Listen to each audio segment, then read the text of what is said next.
Afghani egg Malay கறி ரொம்பவே டேஸ்டியாக இருக்கும். சப்பாத்தி பூரி மட்டும் இல்லை, ரைஸ்க்கு கூட பேர் பண்ணிக்கலாம். எப்படி செய்யுதுன்னு பார்த்துடலாம். இதுக்கு ஒரு பேனில் 2 ஸ்பூன் ஆயில், 1 ஸ்பூன் நெய் ஆட் பண்ணிவிட்டு நான் ஸ்க்ரீனில் காட்டியிருக்கிற இன்க்ரீடியன்ட் எல்லாம் ஆட் பண்ணி ஜஸ்ட் வெங்காயம் நல்லா சாஃப்ட் ஆகிற வரைக்கும் மட்டும் வணக்கி தனியாக எடுத்து வச்சிடலாம்.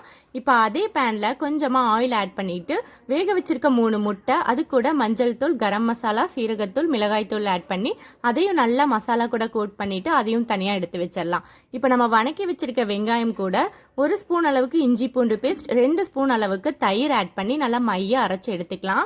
இப்போ பேனில் கொஞ்சமாக ஆயில் ஆட் பண்ணிவிட்டு சோம்பு, பட்டை, கிராம்பு, நம்ம அரைச்சி வச்சிருக்க மசாலா, கொஞ்சமாக தண்ணி ஊற்றி நல்லா மிக்ஸ் பண்ணி விட்டுட்டு அகைன் மஞ்சள் தூள், சீரகத்தூள், கரம் மசாலா, தேவைப்பட்ட மிளகாய் தூளும் ஆட் பண்ணிவிட்டு அதையும் நல்லா மிக்ஸ் பண்ணி ஒரு 5லேருந்து 10 நிமிஷம் மூடி போட்டு குக் பண்ணிங்கன்னா அழகாக எண்ணெய் பிரிஞ்சு வந்துடும். இப்போ முட்டை ஆட் பண்ணிவிட்டு 2 ஸ்பூன் அளவுக்கு ஃப்ரெஷ் க்ரீம் ஆட் பண்ணி அதையும் நல்லா மிக்ஸ் பண்ணிவிட்டு ஃபைனலாக கொத்தமல்லி போட்டு இறக்குனீங்கன்னா அட்டகாசமாக இருக்கும். ட்ரை பண்ணி பாருங்கள்.